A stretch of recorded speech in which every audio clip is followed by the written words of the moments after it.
A very good afternoon, and thank you for joining us for this afternoon plenary session. I'm Bronwyn Nielsen from Nielsen Media Associates, and I'll be chairing this session. We're talking Africa Continental Free Trade Agreement, taking advantage of the unprecedented investment opportunities. Joining me on stage, I would like to call up Rolf Mapita, the Financial Director of MTN, Ronnie Mtuli, Chairman of the Tello Group, Karen Dunn Kelly, Deputy Secretary of Commerce, the United States.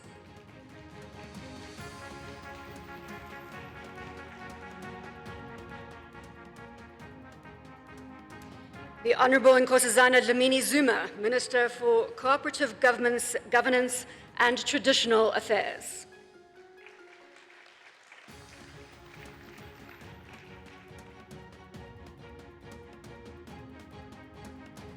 Dr. Akinwumi Adesina, President of the African Development Bank.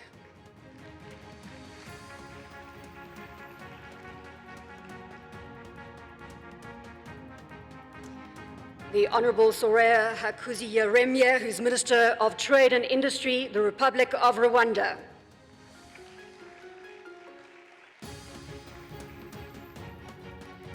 Professor Benedict Orama, President of the Africa Export-Import Bank.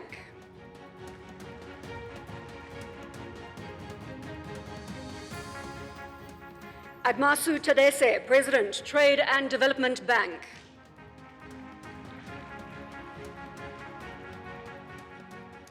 And we're joined by Ade Ayayemi, CEO, EcoBank Transnational Incorporated.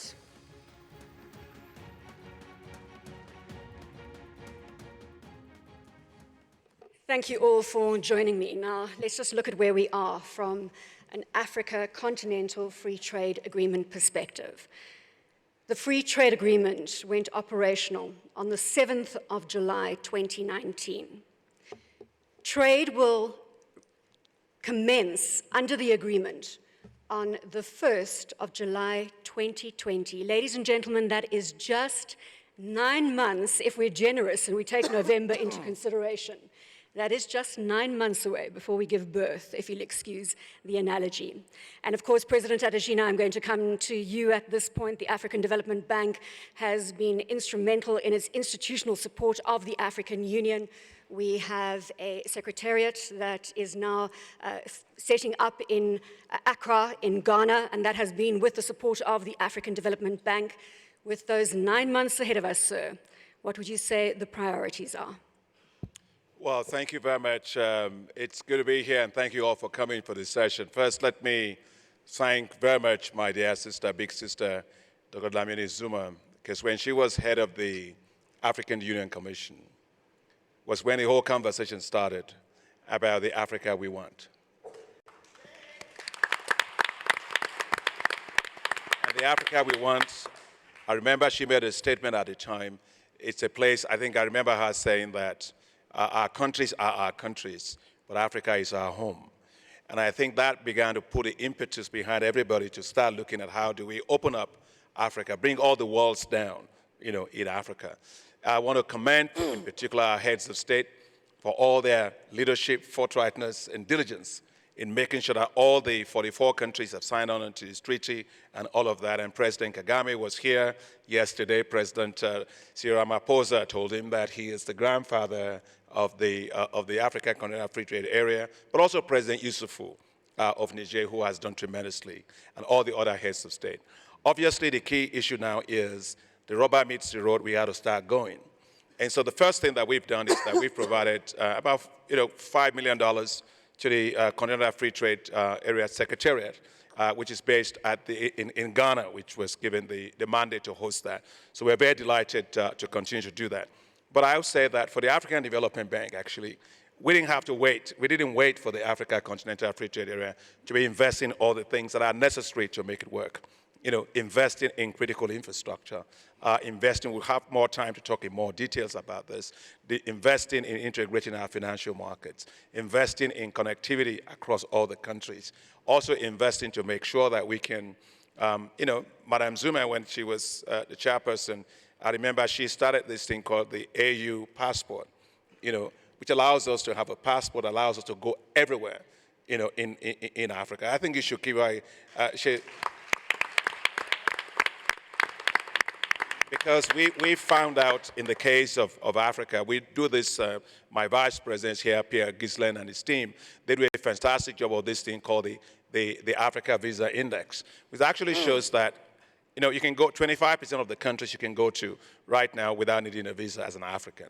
right? In 21%, you still need to have a visa. But at 50-something%, you still have to get visas to go. So much work still needs to be done there. But I think the enthusiasm is there, the political will is there, the reality is in front of us. We have no option. It's going to work. And we just have to continue to make sure we do the right things to make sure that we deliver on the promise of the Continental Free Trade Area. Minister Dlamini Zuma, President Adesina has clearly said you seeded this while you were chair of the African Union from 2012 to 2017. How do you feel that we are just 9 short months away from seeing this project come to light? Well, thank you very much. I feel very proud of us as Africans because this is part of Agenda 2063 and it's part of economic integration of Africa that our forebearers so wanted. But I'm also proud that we kept to the deadline. In 2015, right here, when we had the AU summit here in South Africa, we launched the negotiations. And we said by 2017, the negotiations must be done. And indeed, they were done. And what is important is that it's part of the flagship projects in Agenda 2063, but it was the first one to be achieved. And we said, if we don't achieve it in the time we have set for ourselves, nobody's going to take us seriously. And we thank all the officials, we thank the heads of state for keeping to that deadline, because it's going to mean a lot to Africa. It's going to change Africa in a big way. Let me come to Minister Hakuzi Yaremye and the role, obviously, that President Kagame of the Republic of Rwanda has played in the project. Can you add your voice as we go around the first turn of the panel in terms of what it means specifically from a Rwanda perspective as you stand representing President Kagame today? Yeah, thank you. And first and foremost, I would like to pass on the regards of His Excellency President Paul Kagame, who couldn't be here today due to other national commitments and had to go back to Kigali. I think from the start, the fact that the African Continental Free Trade Area Agreement was signed in Kigali under the leadership of His Excellency Paul Kagame, but also taking into account that this is the will of all African heads of state to have that agreement signed and make sure it's ratified within a year.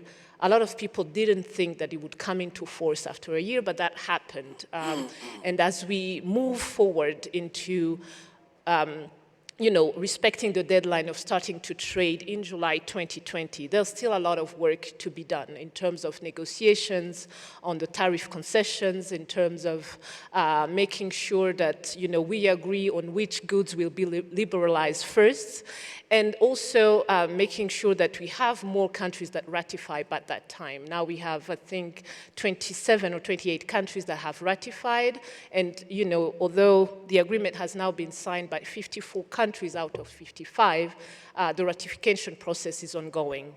And another element is also for a landlocked country like ours is to make sure that we can take advantage of that free trade area, meaning all the investments that Rwanda has made to build a conducive business environment, but also investing not only in our people to have the skills required so that in our industrialization process, we make sure that we create jobs and are equipped to be able to industrialize quickly.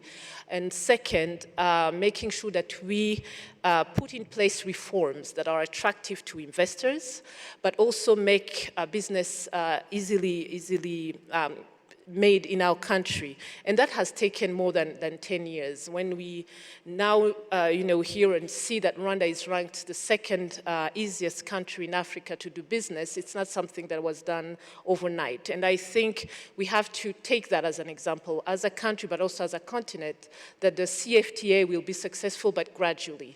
There are still a lot of work to be done, but the political will is there, and the deadlines have been respected, so I believe that by July 2020, we will have finalized the first set of negotiations. So, Minister Hakuzi Yaremye, mentions that 54 countries have signed the CFTA. Eritrea is the only country outstanding on signatory, and when it comes to the ratifications, 28 countries have ratified the agreement, and the latest ratification came from Mauritius, just to give you that update. Madam Secretary, thank you very much for joining us. And when I was doing research for our discussion, I went to the US Department of Commerce website, as one does, and realized that you are the Chief Operating Officer, Madam Secretary, of an $11.4 billion budget, and that you have 47,000 employees at your command. So it's great to have you with us, and I think it's very important to get your voice as the United States on the AfCFTA and how you are looking at the potential that Africa has to, if we get everything right, become the largest free trade area in the world by 2050. Yes, and if you'd ever been to the Department of Commerce, you would not say 47,000 people at my command. You would know that's not the case. So I really first and foremost want to thank you very much for inviting me to represent the United States to be on this panel. It is an honor to sit amongst such established people here and who have really done just tremendous work to get to the place that we're having this panel discussion on this free trade agreement. So I'm really humbled and honored to be here, and I have truly enjoyed the conference and engaging with so many of you over the last days. So I will make my comments pretty short and sweet. In a matter of several words, how do we feel about it? We support it very much. We think it's a great idea. And as we think about it, we really, I would like to add to some of the other panelists, really very much congratulate the heads of state, the participants, and all those people who have spent diligent many hours in working to get this done. It is a tremendous feat, and so we congratulate you very much. When we think about this, we think about not only congratulations, July of 2020, some of the work that needs to be done, and we sort of say to ourselves, the success of this will really depend upon the full participation, as well as not only from the countries, but from the private sector to get the full value out of what you're endeavoring to do. And we really believe by opening these markets and laying the groundwork, you're going to create competition, trade diversity, and growth across the continent. And as you said, you will create the largest market in the globe. I also want to be very clear that as we sit here from the United States perspective, not only do we support this, we lend our help in any way that we can be of use as you go through this process. President Aramo, if I can bring you in now, and if we can go straight to this issue of financing the trade agreement and your thoughts as Africa Export-Import Bank, sir. Yeah, thank you very much. And let me also add my voice to thanking our brother, President Adesina, for a marvelous Africa Investment Forum. We are partners in it, but he is the leader, and he has led us very well, and I must say congratulations.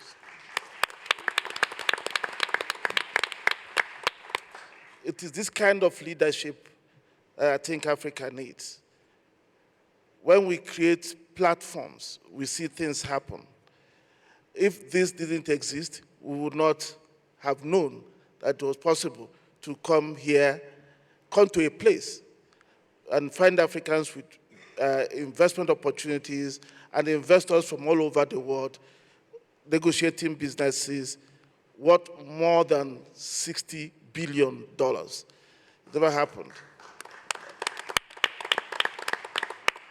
And having said that, financing is very critical to achieving the goals of the AfCFTA. First of all, the political act has been done, and we must congratulate all our leaders who finally decided to take Africa's destiny in its hands. The fragmentation caused by years of colonialism have been the cause of the difficulty Africa has been facing. And that is what AfCFTA is finally trying to resolve. However, the political act will not cause the trade to happen. There are very, very difficult things to be done. First, and I think the priority now, is dealing with the adjustment costs. It is dealing with the adjustment costs that will determine how many borders will be open or closed on July 1. Countries are already estimating tariff revenue losses. Companies are complaining that they will be disadvantaged because of competitiveness issues. So as a matter of priority, we must deal with that. And that is why we are working with the African Union and with support from the African Development Bank, and I think in partnership with other financial institutions here, to try and put in place an AfCFTA adjustment facility. Our estimate is that it will cost about $5 billion. And our board has approved $1 billion. And we are looking forward to other countries. And I hope countries like also the United States can come and help with concessional funding so that we can blend the commercial funding that we bring to be able to deal with this immediate challenge. Because if borders are closed on July 1, the confidence will be lost and the businesses will not go ahead. The integration may not happen as we are all hoping for today. But beyond that, there are other things we need to do, financing. But I think one of the greatest things we need to do is information. In the past years, I think the work of our governments and the African Development Bank and other institutions have led to some infrastructure existing in the continent that currently today carries about $1 trillion of total trade. But the problem is that out of the $1 trillion, intra-African trade is just less than $170 billion. And the problem arises because we do not know what is happening across our borders.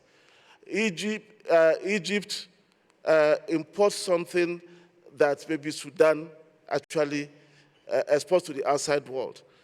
Today, Ethiopia imports certain kinds of leather that Burundi exports to the outside world.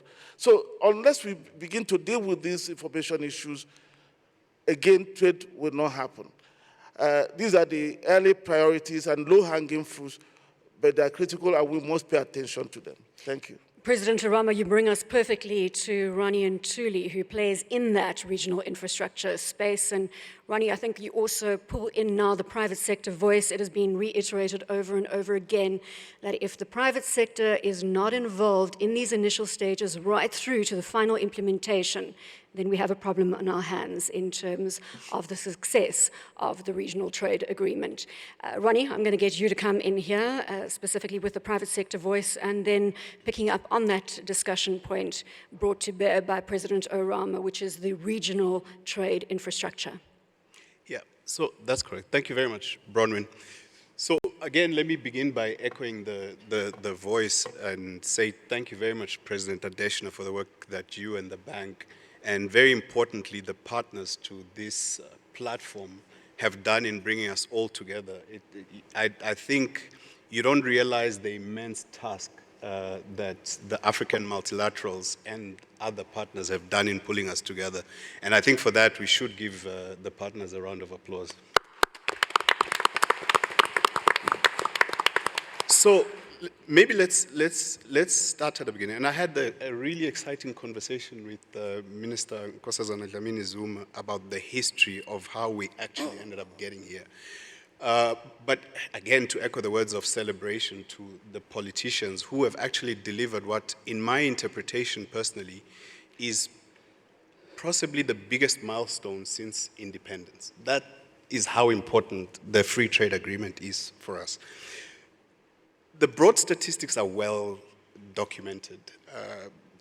Intra-Africa trade, we're the region that trades the least within itself.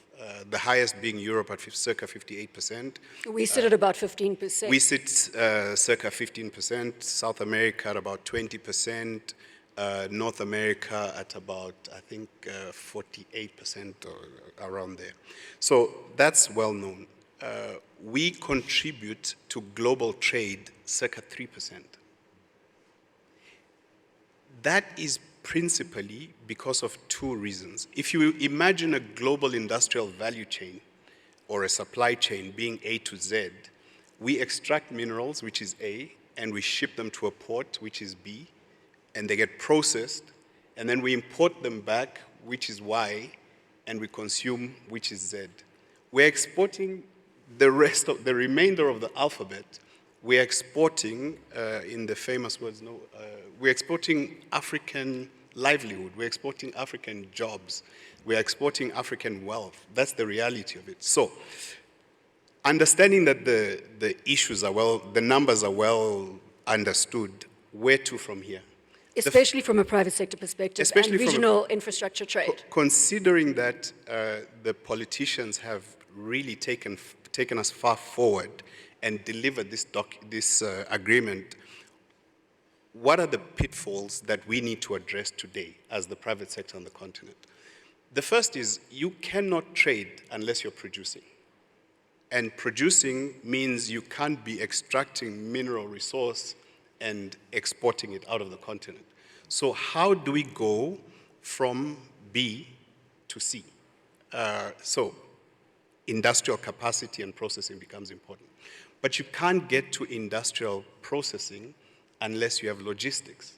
Unless you have a connected continent, you cannot. So for us, the intervention that we have decided to pursue is within that spectrum.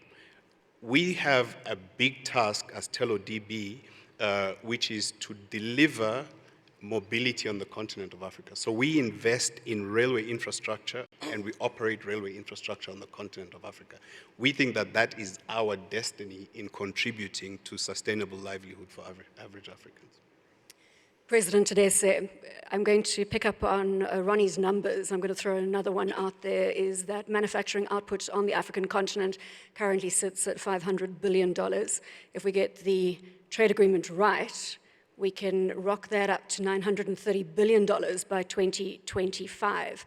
So let's talk now again to the finance aspect from the Trade and Development Bank and as you weigh in on the conversation. Thank you, Bronwyn. I'm just going to build on the concept that Dr. Arama mentioned. I think for us, as specialized financial institutions that were set up 30 years ago, in our case, 35 to be exact, we were set up actually in anticipation of a free trade area to be created. So our reaction, first of all, this year was when it finally happened, we said, at last, finally. Because this has been in the making for over 3 decades. And in fact, sometimes I'm asked, what portion of Africa's trade is regional that you finance? Because you were created precisely to facilitate regional integration. And I used to always hang my head down and I say, can you ask me another question? Because most of our trade financing is about trade between our African economies and the rest of the world. Partly it's because of lack of complementarity, as Ronnie has mentioned. But of course, it has to do also because even in goods and services that could flow today, there's so much red tape, there's such poor infrastructure, it just doesn't make sense for business people to target markets next door. It's easier sometimes to target markets overseas.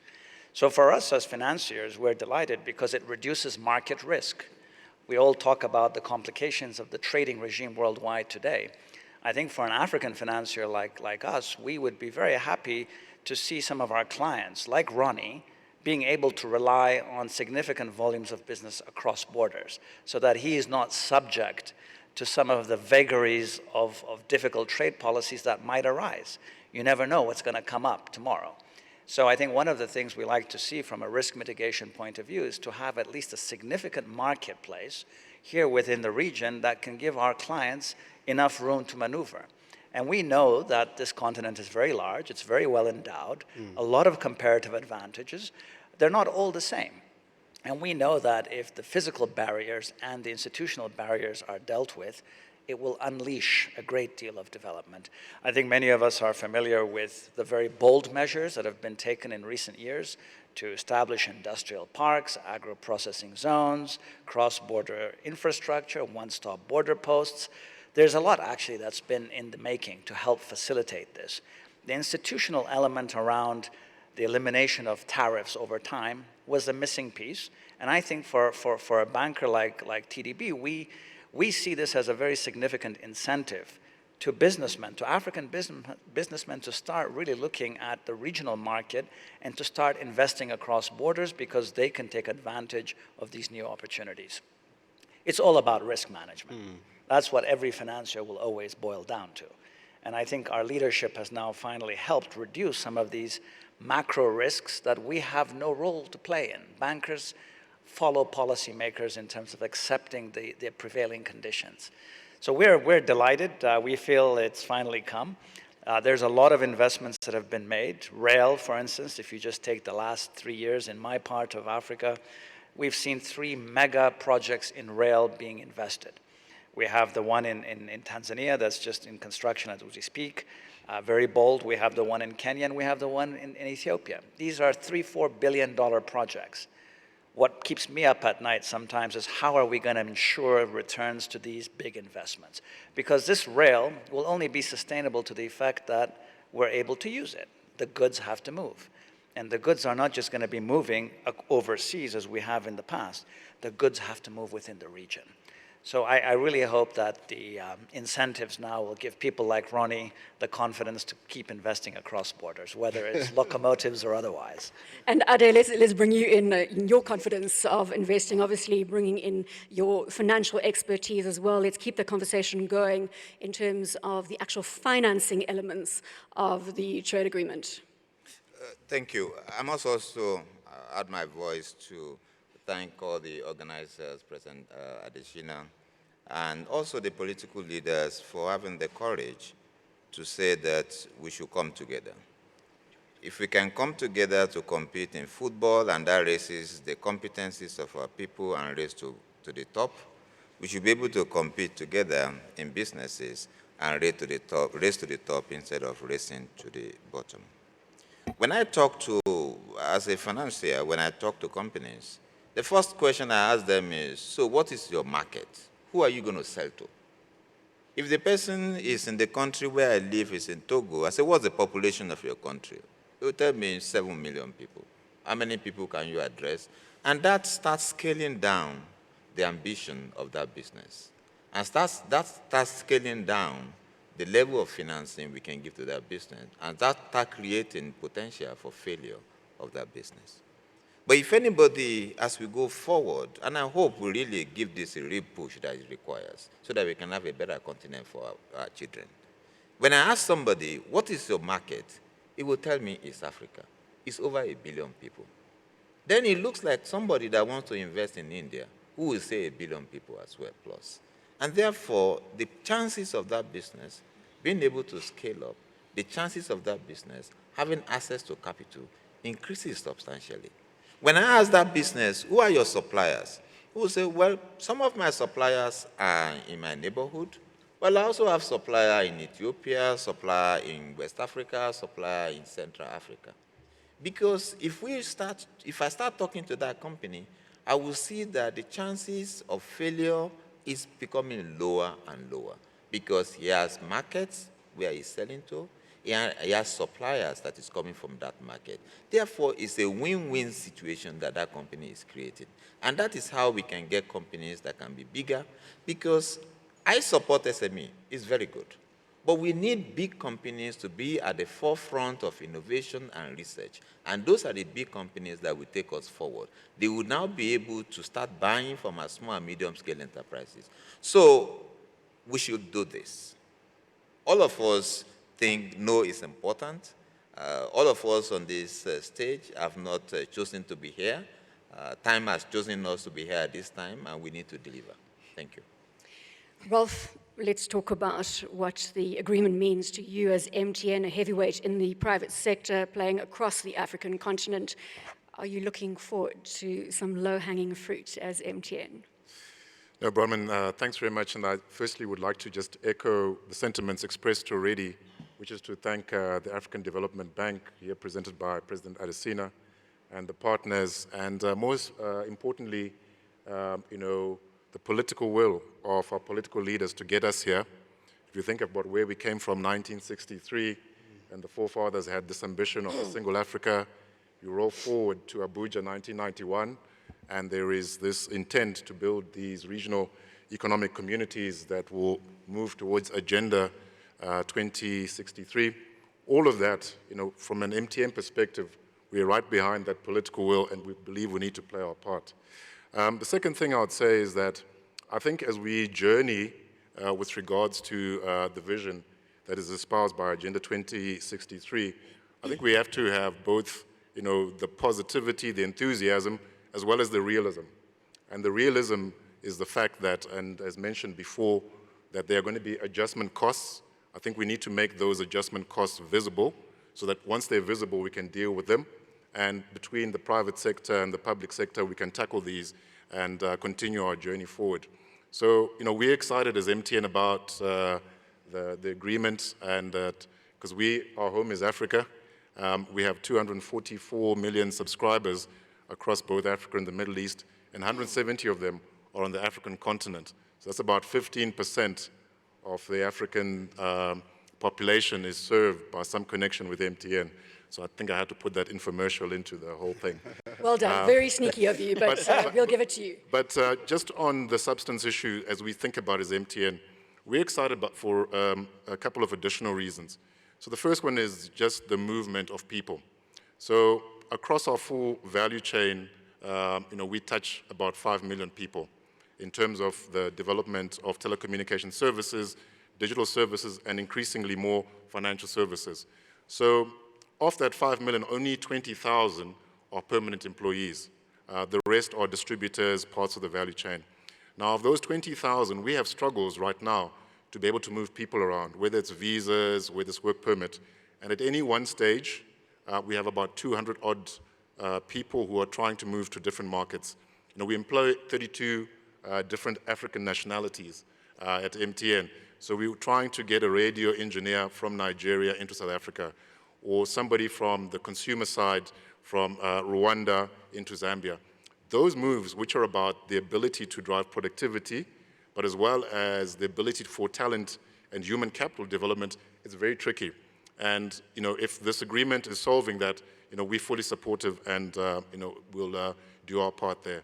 The second actually is the movement of goods.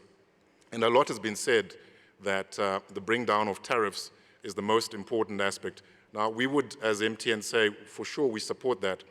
But the non-tariff barriers, as well as the lack of infrastructure for us, is probably a much more concerning issue. So the easy math is to say tariff XYZ is no longer applicable, but the harassment as we move our capital goods, from country X to Y, as well as the lack of infrastructure, both roads, rail, and power, become other constraints. The third area is really around the harmonization of regulation. We're a capital-intensive business. We put about $2 billion of capital expenditure every single year in our markets. And we need certainty, predictability of political environments, as well as regulation. Now, the regulatory environments that we face is quite varied, and we need to always be adjusting and anticipating. And I guess, we are super committed to the African continent because it's our home, but you can well imagine that some investor from outside the continent would find the regulatory framework more challenging. But that would be an area that we would see as needing address as we progress. Specifically to our industry, we believe that, tackled appropriately, Africa should be a place where you can roam like home. Why should the Europeans be able to do it? Because they've, harmonized the regulations. Africa for sure can do it.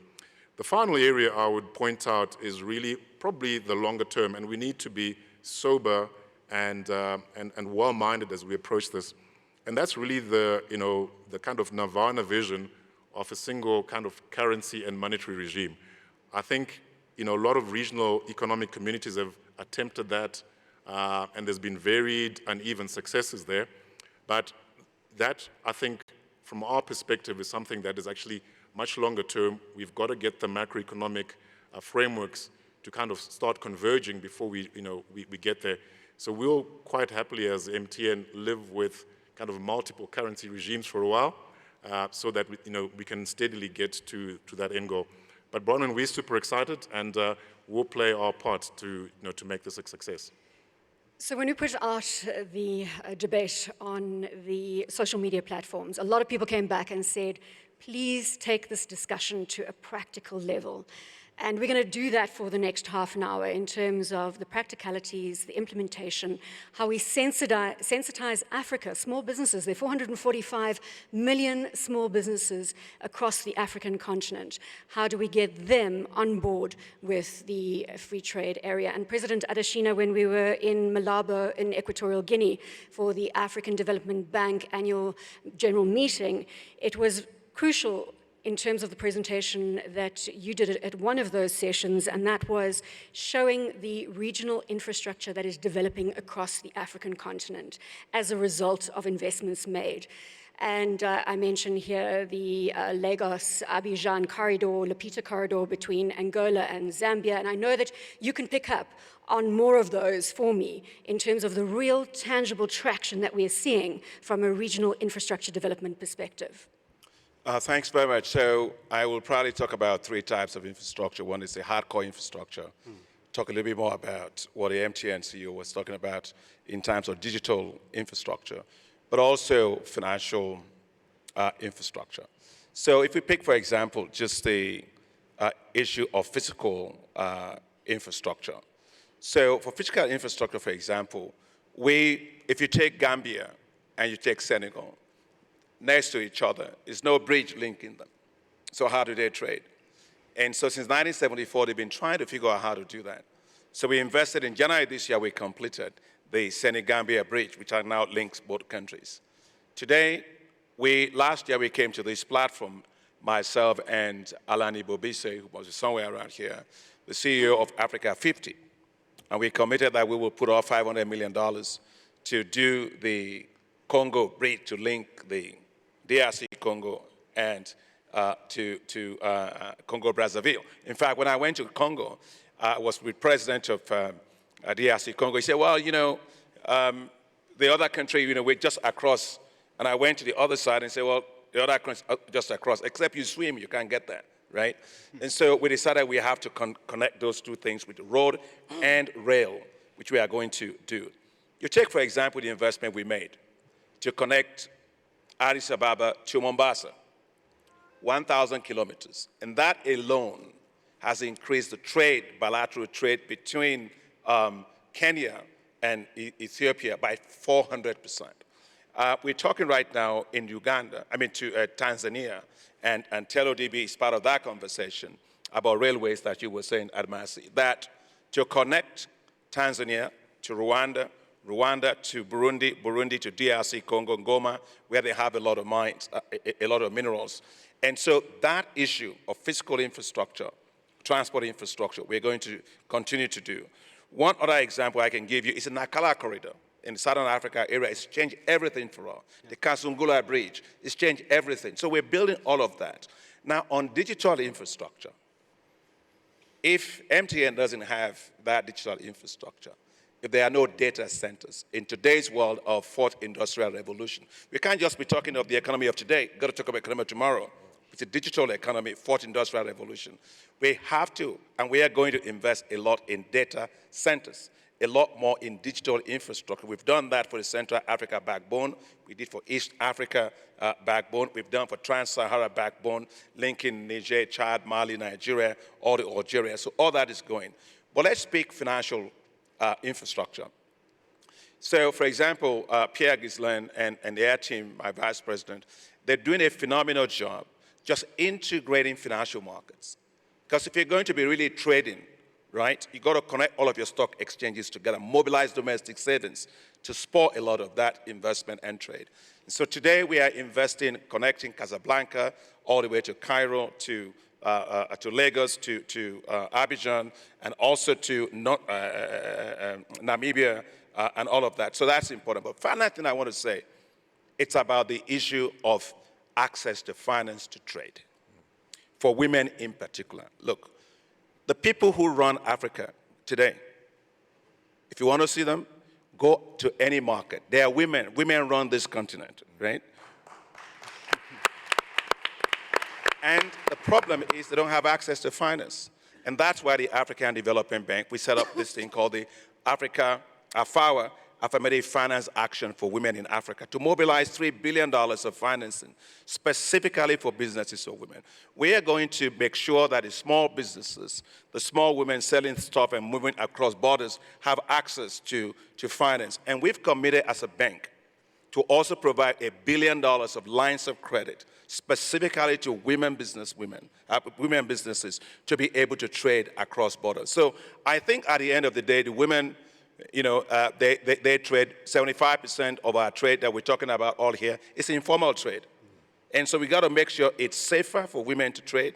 The point that was made in terms of documentation, we have to make sure it's easier for them.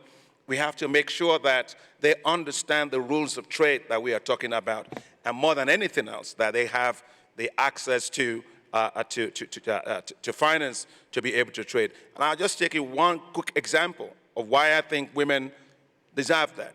In 1982, I took a flight from Lagos to Abidjan. I got on the plane. It's all these women, and they were very fat. They were walking right through the aisle of the plane. And I was wondering, they were the same size. No, just hold on. But hold on. President Adesina, you sure you want me to let you continue with this? Yeah, no, I know, but it's an important issue. It's because they get treated badly, right? So they have to wrap the bales of clothing around themselves because somebody's cheating them, right? Overtaxing them. Mm-hmm. They got on the plane. All of a sudden, they took out the tapes, and they're the same size, right? They put it all up there, and I was just an economist walking around with my small computer looking for a way to put my computer.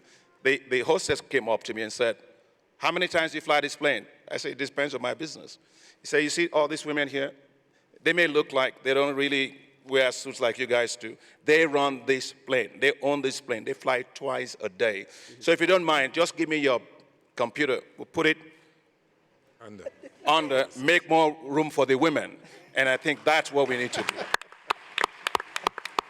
Clearly, putting you firmly in place there, Sir Minister Dlamini Zuma, I'd like to pick on the women and keep going with that conversation, as well as young people, which comprise the largest proportion of the African continent, small, medium enterprises, and the stat that President Adesina put on the table with regards to the informal sector, I would like to elaborate on. So 66% of employment in sub-Saharan Africa comes from the informal sector. 52% of employment in North Africa is created from the informal sector. So let's take that conversation and further the integration of the informal sector into this enormous trade agreement, which really is there ultimately to service those players. Thanks. I think, for a start, women were ahead of us, because if you look here in Southern Africa and even across Africa, they are already trading across the borders without the free trade. So what we need to do now is to support them to increase, to scale up their businesses so that now they can trade even more and formally. But we also need to make sure that co-ops are supported, the small businesses are supported, because my brother there talked about the big companies. Yes, the big companies are important, but their suppliers must come from the small ones. That's correct. So the suppliers, whether you are talking about a big car manufacturer, but the parts must come from the small business, and the women must be integrated into that. And thanks to you, my brother, that you are realizing that the financial institutions are not so kind to young people and to women. And I hope that besides the good work you're doing in the fund itself, you will also influence all the financial institutions to show that women need to be supported financially. But I think also us as governments must play our part in supporting them. But if you look at what the ADB's priorities are, amongst them, there is Light Africa, which means energy infrastructure. There is Feed Africa.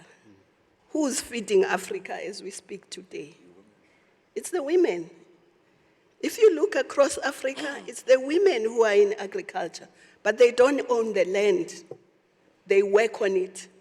So we need to have policies that give them access to land and to allow them to own land. Some countries have started, but not everybody. So we need to make sure that that happens. But we need to also not just say they must produce, but we were discussing again with my brother some time back about making sure that we can have all the value chain so that they produce, but they can also process, and then they have access to markets. So women are actually going to be very critical, and young people, in the success of this free trade agreement as entrepreneurs. But women are also going to be consumers. And it's high time that we produce what we consume, because at the moment, we produce what we don't consume and consume what we don't produce. So hopefully, as we put all this together, we will change that. But I agree with him completely that the women are going to be the drivers. They are as we speak, but they are not recognized either. So it's high time we recognize their role even today.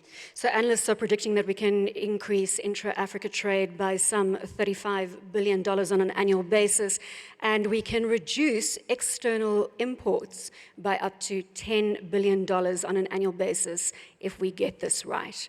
I'm cognizant of time. We've got 19 minutes. This is the Africa Investment Forum.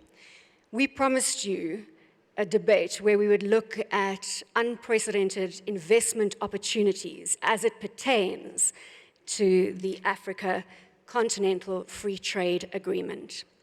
So we have a heavy-hitting panel. Madam Secretary, I'm going to come to you. We are basically going to go through the panel again, and I want you to talk to this audience about the investment opportunities that are afoot as a result of the free trade agreement. And Madam Secretary, if you'd like to weigh in, I know you also had a point to make on private sector integration into the framework and the success that needs to deliver. Yes, thank you very much. And cognizant of your now 18 minutes and 43 seconds, I'll try to be quick. I think when you think about all this, I would want to first start by saying that when we think about how the U.S. government and how private sector in the U.S. is going to be involved in this, we first have to sit back and say that the U.S. government, we think of our greatest asset as being the private sector. So when we think about that, we separate it out a little bit to say, what is the U.S. government going to do to help out? And already USTR has signed a joint statement to help in the implementation and further negotiation of the free trade agreement. So we are getting that, and they're really available to do things like non-trade barrier discussions, regulatory impairments, things that we've heard around this table, movement of people and goods, those kind of things, all the way to how do you sign the World Trade Organization Trade Facilitation Agreement and get that done in a timely manner. So from that perspective, we stand very ready, and my colleagues around this conference have talked about things from Prosper Africa to Power Africa and things like that. But so then secondly, we then think about how does our greatest asset participate, which is our private sector. And really, to one of your points earlier, is that if we do this, if this works, you will create the largest market in the globe. And I will promise you, when you create the largest market in the world, the U.S. private sector will be there to participate. I do think that when we think about it, and I've talked to both participants of the PAC-DBIA, which is the President's Advisory Council on Doing Business in Africa, as well as the AmCham, to say to the private sector, what are you thinking about, what do you need? And they say, we need this market open because the cost of entry and operation is so high that we need to have scalability. But then they also talk about things that were talked about on this panel, such as what about the soft infrastructure? What about digitalization? The trade barrier issues, the movement of people and goods, as I said, and then the hard, infrastructure such as power, rail, roads. And I'll do my infomercial here that the U.S. companies stand very willing and ready to partner with all of you on those projects. And then finally, I want to speak a minute to the women's issue.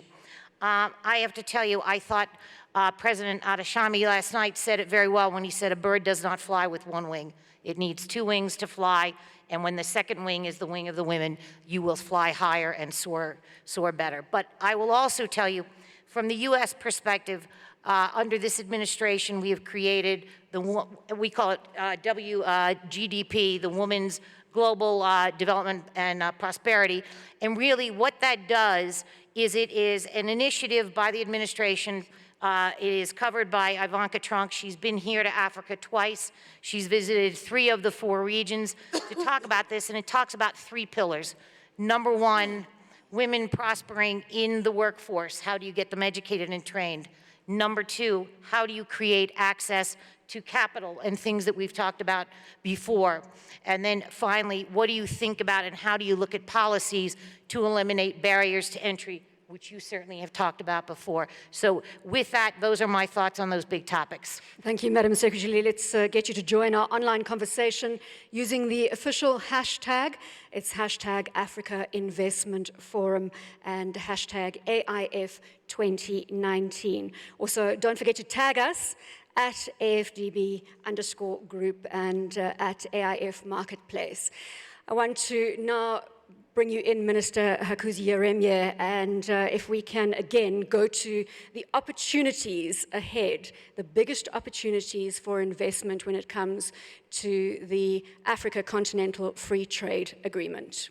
Thank you, Bronwyn. I think one example I can give is as we try to really have this Continental Free Trade Area agreement not be some theoretical agreement that politicians or policymakers talk about, but that it resonates with not only our young entrepreneurs and our SMEs.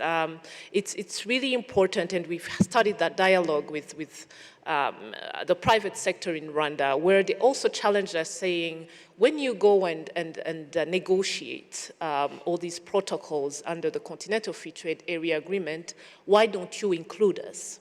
And already at the East African community, this is something we have started. The East African Business Council asked us to be part as an observer to the consultative meetings before we go and negotiate on a continental level, because at the end of the day, these are the private sector or the business people are the ones who are going to be, make this agreement a reality. When we talk about non-tariff barriers, it's not just what we see in reports, but it's really talking to the people who have to confront those barriers, be it at the borders, the time it takes for them to move goods from one country to the other. And one example is going to a country, in an African country, where they still have to apply for visas. And they give us an example that they would rather go to a Middle East country where they have a visa on arrival. And this is something that we have, I think, to tackle as Africans. How do we really allow our people to move from country to country, hassle-free and visa-free? Rwanda has applied that, and we see that it's really something that has boosted the trade flows that we have. But it's important that we understand that for a business person, if they cannot go to the country where they would like to trade, they will not go to that country. And the second thing is also all the facilities we put in place at regional level, national level to help our young startups. In Rwanda, with the assistance of the African Development Bank, we started the Rwanda Innovation Fund, and really we're grateful for the role that the African Development Bank is playing, not only in securing infrastructure that we really need on the continent, but also, starting those funds that will benefit the private sector in the end. And it's a way for us also to attract the private sector in those startups where we have the government putting in money, our partners such as the African Development Banks putting in money, and also other partners. I think for next year we're partnering with the Afrexim Bank to organize the second Intra-Africa Trade Fair, which will address that information gap that President Orama was talking about, where private sector in Africa need a platform to talk to each other, to know the goods that, our brothers and sisters in West Africa, for instance, have that we can import as raw materials or process goods into Rwanda instead of going outside of the continent. So these are the partnerships that we are seeing being created because of the Continental Free Trade Area Agreement, and I'm confident that as we go forward, we will sit down here in 2-3 years and see really some partnerships that have grown because of this agreement. Thank you. Ronnie, let's talk to the regional infrastructure investment and the opportunities that you see there. I'm assuming that many of them lie at the heart of TeleDB in railway. That's correct, Bronwyn. So I'll try and be brief. I'm going to be naughty and take an opportunity to. So I've lived a very big part of my life under pressure from President Adesina, President Orama, President Adese, to do more in rail, do more in rail, do more in rail. Today, I'm going to take the opportunity to turn the table around and put them under pressure a little bit. I'll explain why. President, you talked about the Nakala corridor as an example. Let's paint the picture much more broadly. If you look at the size of our continent, and if you look at the trade pattern, we're still primarily bulk commodities out, agricultural and mineral, and we're containers in, and we're fuel in, right? Rail makes sense. So talking about casting our minds and imagining the Africa we dream of tomorrow, what trade arteries do we want to build on the continent? That's the role that we want to play. I want to use the Nakala corridor as an example for a very specific reason. So a number of institutions funded the Nakala corridor. We've got trains that operate on that corridor. We have a number of locomotives. Let's break those locomotives apart. The traction motors came from GE in the US into South Africa. So you can imagine how much component input goes into a traction motor. A traction motor is the engine of a locomotive. If you see it, it's an intense piece of metal work. Brought to South Africa, 40% of the component value-wise is then contributed in an African country. We then export those locomotives and they operate in a market like Mozambique. Why do I talk about that? We are confident that we have the best global capacity to develop and operate railways on the continent. Ronnie, I'm going to ask you not to go off mic. So. No problem. We're confident that we can develop and operate rail to global standard on the African continent. We are confident also that because of the demand for transportation, for mobility of goods and people, that we will become the biggest railway development market globally, just because of the gap between where we are today and the need. Now, if we as TeleDB, with the support of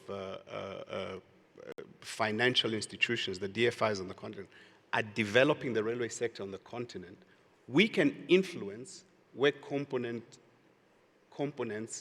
come in. And I think we have to put a message forward that we will have an inclination to support global partners, component manufacturers that are present on the continent of Africa. That's to create an industrial value chain based on Africa's demand, where we don't have to depend on anybody else in the world to take our produce.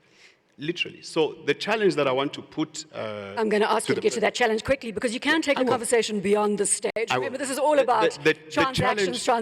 The challenge that I want to put to our development finance institutions is, let's already today, when we're doing railways, start talking to global component manufacturers in the railway industry to in-source capability onto the continent of Africa. President Orama, let me bring you in.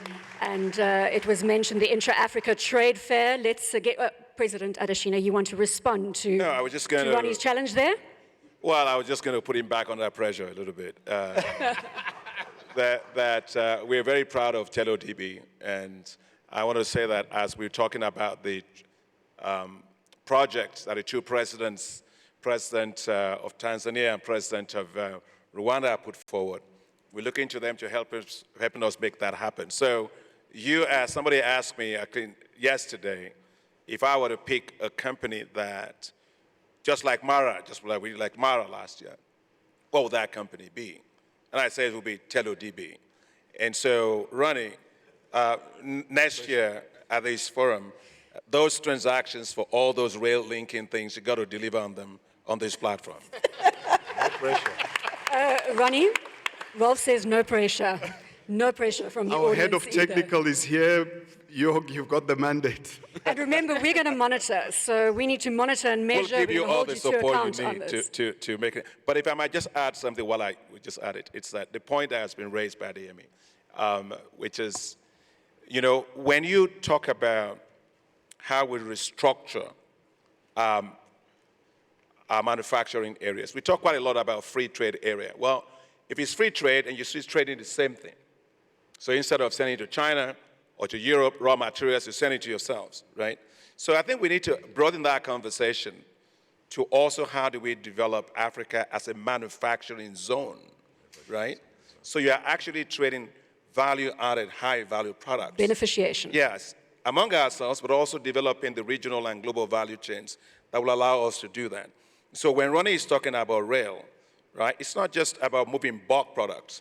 Why can't he develop his rail to go into these special agro-industrial zones, processing zones that we are going to develop, where he can move finished agricultural products out of Africa, areas that have minerals and metals that are actually having industries that are producing and adding value. So we just don't want any kind of infrastructure. We want smart infrastructure that allows us to take advantage of regional and global value chains that we need to develop in this particular area. And last night, I just want to say while I have the mic, it's on this issue of cross-border investment.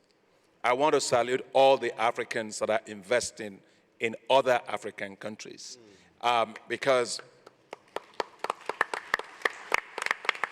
when you do that, it gives confidence, right? You're investing in our neighborhood.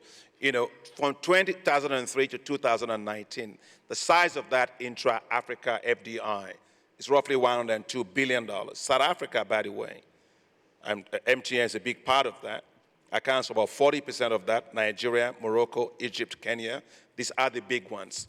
But we need to make sure that we make it easier for more African countries to trade among themselves so that FDI is not just concentrated among just these 5 countries. An aggregate GDP somewhere between $2.1, $3.4 trillion on a purchasing power parity perspective, $6.7 trillion. That's the number we've got on the table.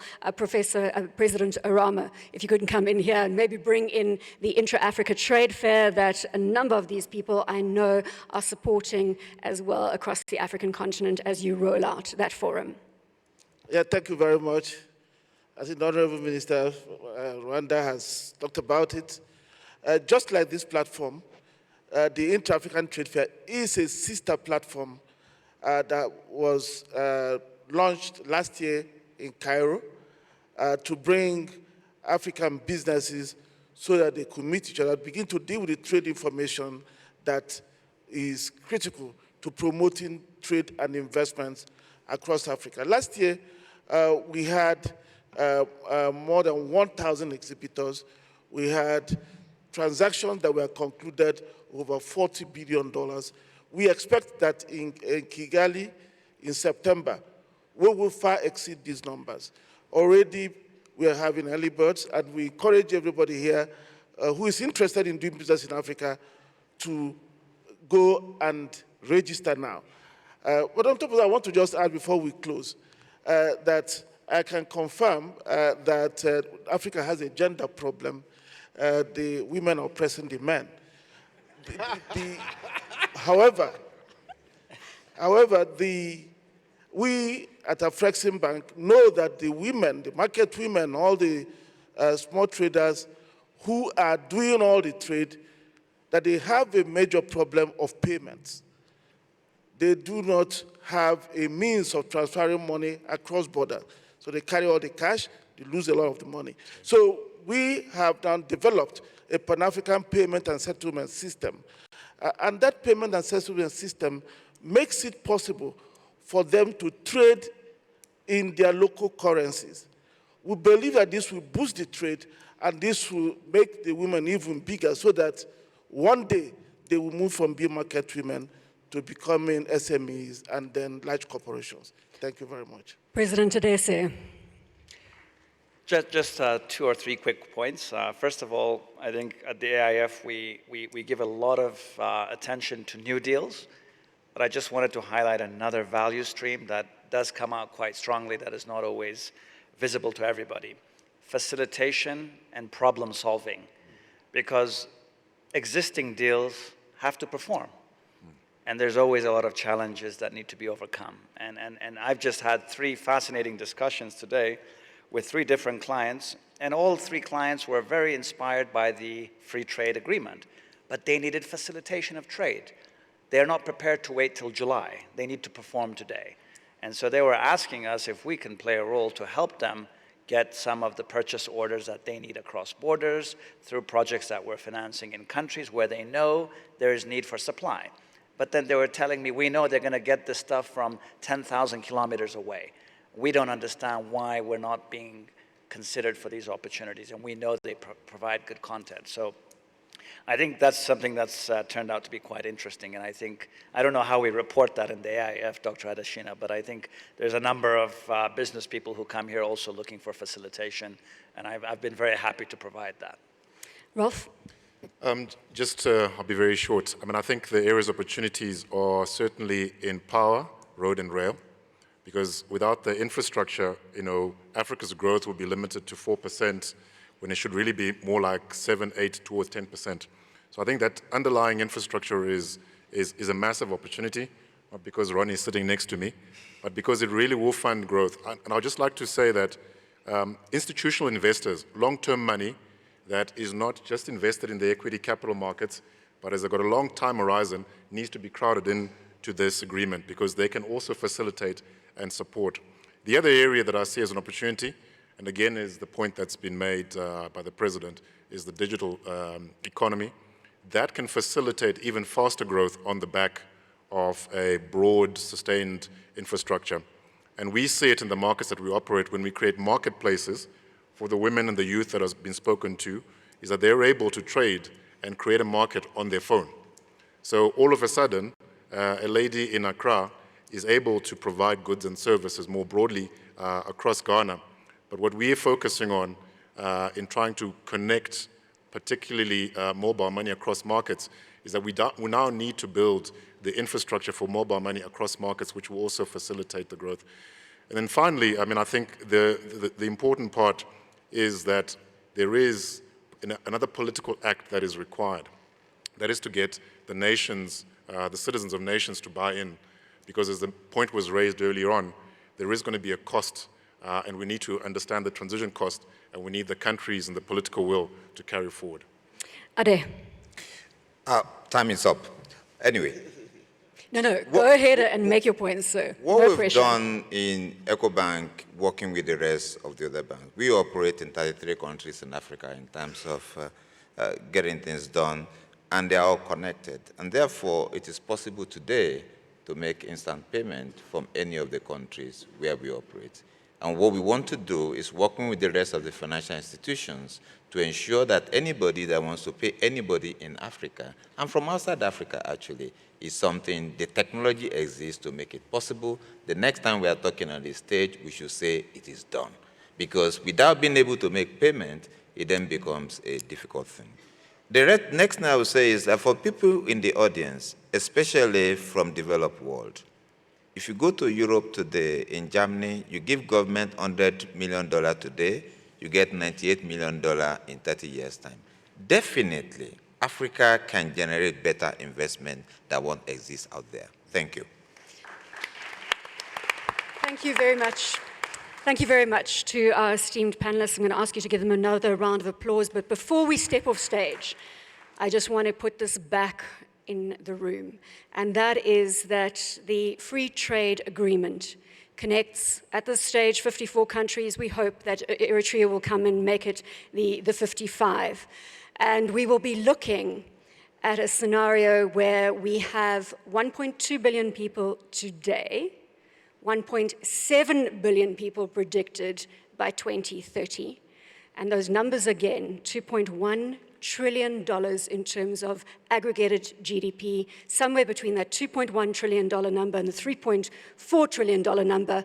But remember, purchasing power parity. From that perspective, we're looking at $6.7 trillion, as Madam Secretary from the US was saying just a moment ago, that if we get this right, ladies and gentlemen, and we create the biggest free trade area in the world by 2050, everyone will stand up and take note. Thank you very much.